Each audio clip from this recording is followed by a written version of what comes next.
I found out that my wife was cheating on me when my flight was canceled. When I started the divorce process, she got drunk and got into an accident. My life has taken such unexpected turns in the past year that I'm still struggling to make sense of it all. I guess I should start from the beginning. I met Melanie during our sophomore year at State University. We were both business majors, but we met in a general education art history class.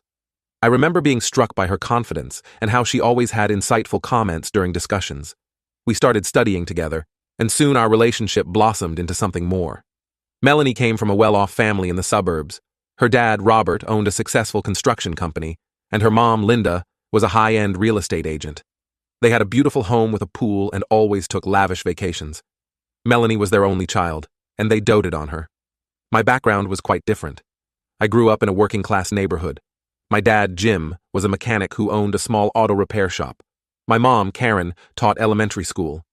We didn't have a lot of extra money, but my parents worked hard to provide for me and my younger sister. Despite our different upbringings, Melanie and I connected over our shared ambitions. We both dreamed of climbing the corporate ladder and making names for ourselves in the business world. We pushed each other to excel in our studies and internships. After graduation, we both landed entry-level positions at marketing firms in the city. The first few years of our careers were a whirlwind of long hours, networking events, and steadily climbing the ranks. We got married 2 years after college, with a beautiful ceremony that blended both of our families' traditions. Melanie's parents gifted us a generous down payment for a house in a nice suburb, not far from where she grew up. My parents couldn't contribute financially, but they helped us move in, and my dad did a lot of repairs and renovations on the house. Our early married life was busy but fulfilling. We were both focused on our careers, often working late and bringing work home on weekends. But we always made time for each other, whether it was trying new restaurants in the city or taking weekend trips to nearby towns. As we approached our 5th wedding anniversary, we started talking about having kids. We both felt established in our careers and financially stable. We agreed to start trying after our upcoming anniversary trip to Hawaii. Looking back, I realized that's when things started to change. Melanie seemed more distant and distracted. She was working later than usual and going out with co-workers more often. When I asked about it, she said she was working on a big project that could lead to a promotion. I tried not to worry.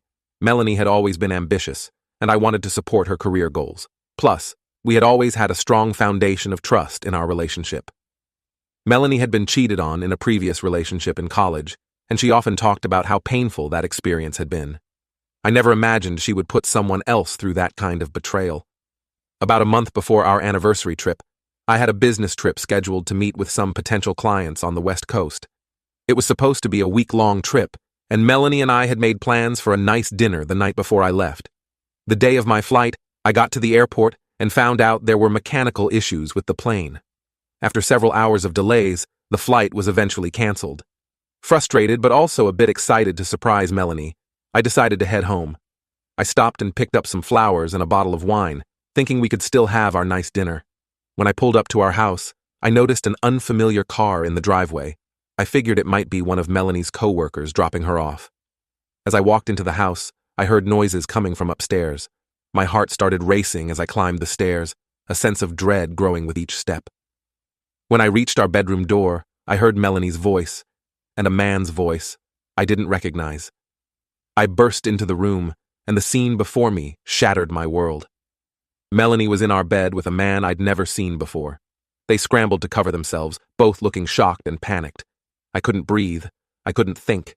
I just turned and walked out, ignoring Melanie's calls behind me. I got in my car and drove, with no destination in mind. I ended up at a park where Melanie and I used to have picnics when we first moved to the suburb. As I sat there, memories of our relationship flashed through my mind. Our first date, when we went to a college football game and got caught in a rainstorm. The night I proposed, on the beach at sunset during a trip to Florida. Our wedding day, when I thought my heart would burst with happiness as I watched Melanie walk down the aisle. How could she do this? How long had it been going on? Was our entire marriage a lie? I don't know how long I sat in that park, but it was dark when I finally drove home. Melanie was waiting for me, her eyes red and puffy from crying. She launched into apologies and explanations, saying it was a mistake and it had only happened a few times. I learned that the man was a client she had been working with on her big project. She said things had gotten flirtatious during late nights at the office, and one thing led to another. She swore it didn't mean anything, and that she still loved me. But her words just washed over me. All I could think about was the image of her with another man in our bed. The bed where we had talked about our dreams, comforted each other after bad days, and planned our future family. I told Melanie I needed space, and that she should go stay with her parents for a while. She begged me to reconsider, to give her another chance. But I couldn't even look at her without feeling sick. The next few weeks were a blur. I threw myself into work, staying at the office until late at night to avoid going home to an empty house. I ignored calls and messages from Melanie and her family. My own parents were furious when they found out what happened. My mom especially had always been a bit wary of Melanie, feeling she was spoiled and took me for granted. Friends and coworkers could tell something was wrong, but I couldn't bring myself to talk about it. How could I admit that the woman I thought I knew better than anyone had betrayed me so completely? I started meeting with a divorce lawyer to understand my options. The thought of ending my marriage was devastating, but I couldn't see how to move forward after such a massive breach of trust. Every time I closed my eyes, I saw Melanie with that other man. As word of our separation spread, people were shocked. We'd always been seen as the perfect couple, the ones who had it all figured out. I put on a brave face at work, but inside I was falling apart. I couldn't eat or sleep properly, and I lost weight rapidly. Melanie kept trying to contact me, alternating between apologizing and getting angry that I wouldn't talk to her.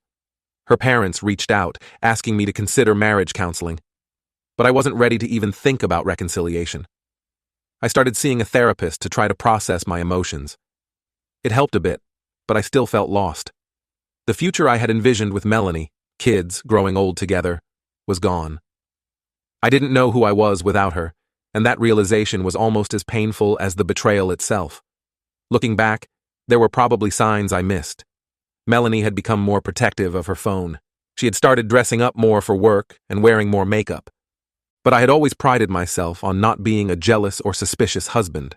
I had trusted her completely, and she had taken advantage of that trust. As the weeks dragged on, the reality of our situation started to sink in. We had to start discussions about dividing our assets and what to do with our house. It was painful to see the life we'd built together reduced to cold legal negotiations. I still don't fully understand why Melanie cheated. Was I not attentive enough? Had she fallen out of love with me? Or was she just selfish and impulsive? I may never know the whole truth. All I know is that the woman I thought I knew better than anyone turned out to be a stranger. And that's where things stand now. I'm still living in our house, but it doesn't feel like home anymore. Every room holds memories that now feel tainted. I'm trying to focus on my work and figure out what I want my life to look like moving forward. But right now, everything just feels uncertain and painful. Update 1.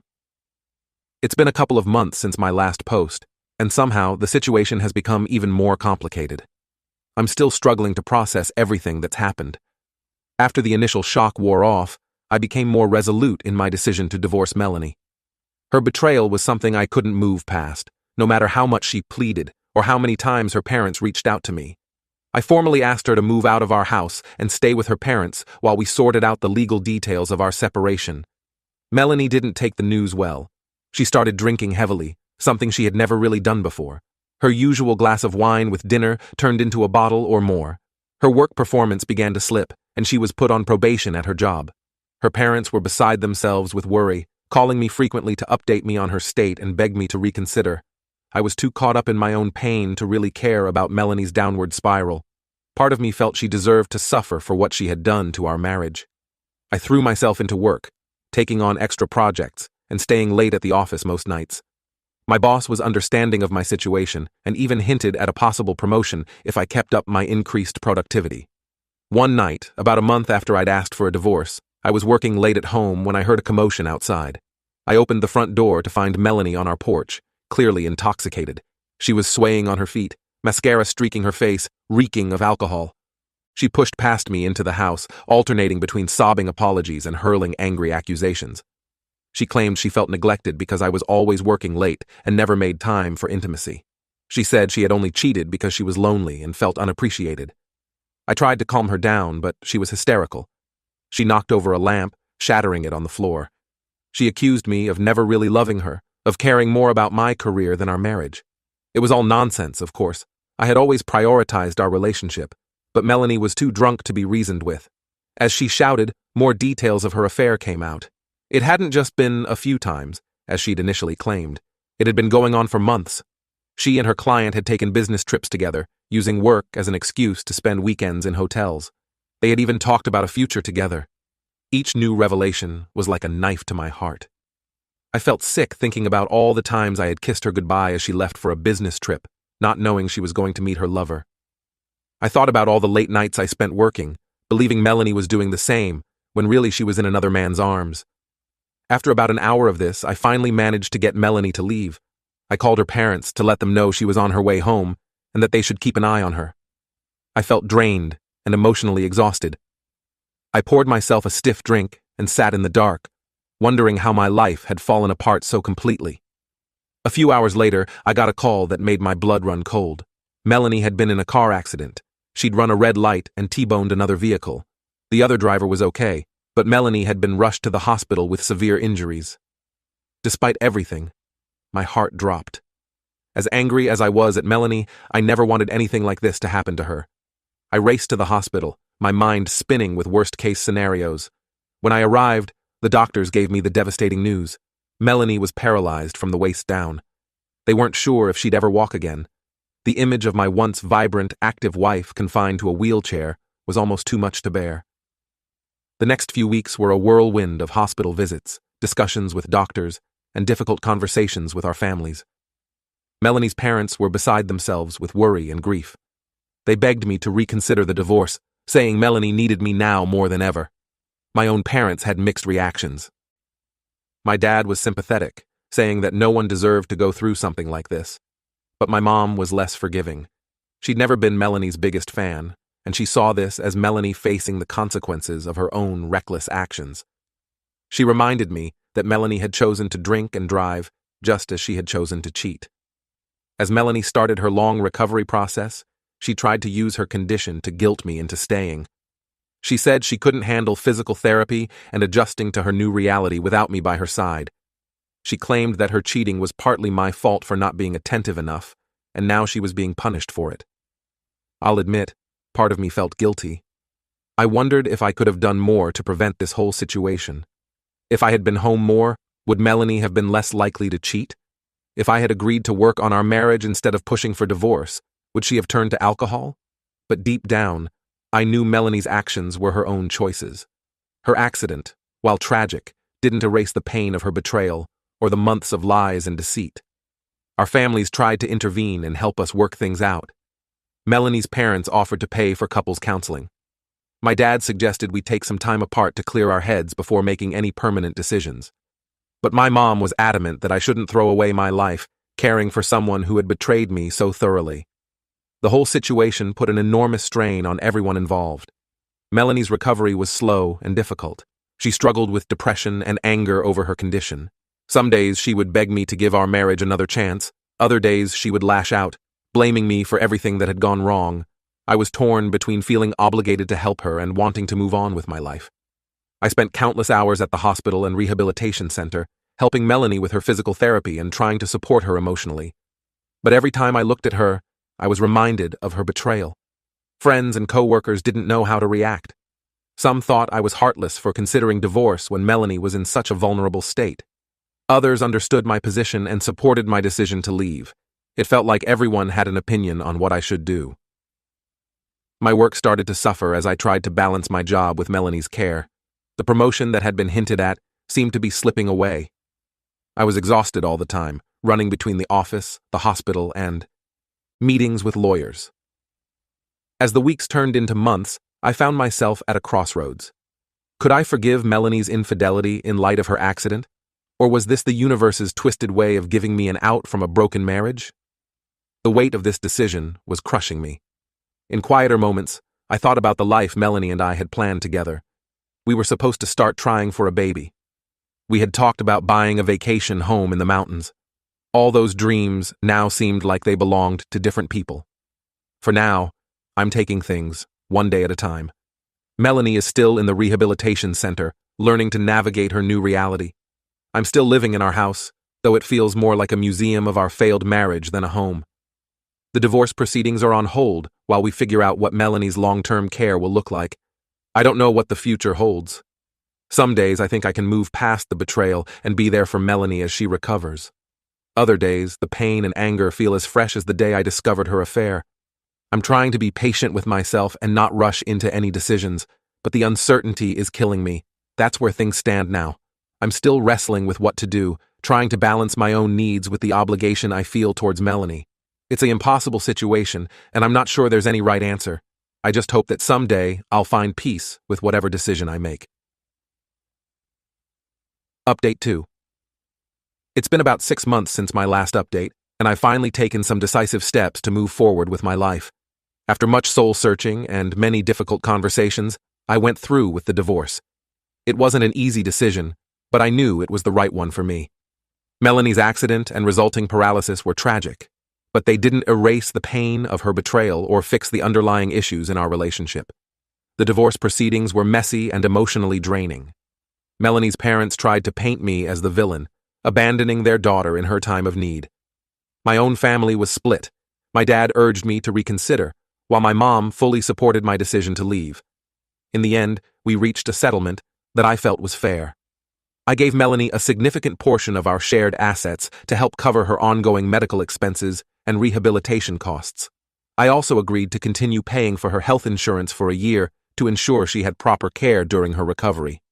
Once the divorce was finalized, I helped Melanie move back in with her parents. They had renovated their house to make it wheelchair accessible and were committed to supporting her through her recovery and adjustment to her new reality. It was a relief to know she would be well cared for, even if it wasn't by me. The day I dropped Melanie off at her parents' house was one of the hardest of my life. Despite everything that had happened, we had shared years of happy memories together. Saying goodbye to that chapter of my life was painful, but I knew it was necessary. After the divorce, I threw myself into my work. My boss had been understanding throughout the whole ordeal, and he offered me a promotion that would require relocating to our company's office in another city. I jumped at the opportunity for a fresh start. Moving to a new city was both exciting and terrifying. I had to leave behind the support network of friends and family I'd relied on during the tumultuous past year, but I also saw it as a chance to reinvent myself and build a new life on my own terms. The first few months in my new city were challenging. I worked long hours, trying to prove myself in my new role and avoid dwelling on the past. On weekends, I explored my new surroundings and tried to make connections with my coworkers and neighbors. Slowly but surely, I started to feel like myself again. I joined a gym and got back into shape. I took up new hobbies like rock climbing and photography. I even went on a few casual dates, though I wasn't ready for anything serious yet. I still think about Melanie sometimes, wondering how she's doing with her recovery. But those thoughts come less frequently now. I've accepted that our chapter together is closed, and I'm focused on writing the next part of my story. My family has been supportive of my move and new life. My mom especially is happy to see me moving on and healing. My dad has come around too, realizing that staying with Melanie out of guilt wouldn't have been healthy for anyone. This whole experience has taught me a lot about resilience and the importance of self-care. I've learned that it's okay to prioritize my own happiness and well-being, even when others might judge me for it.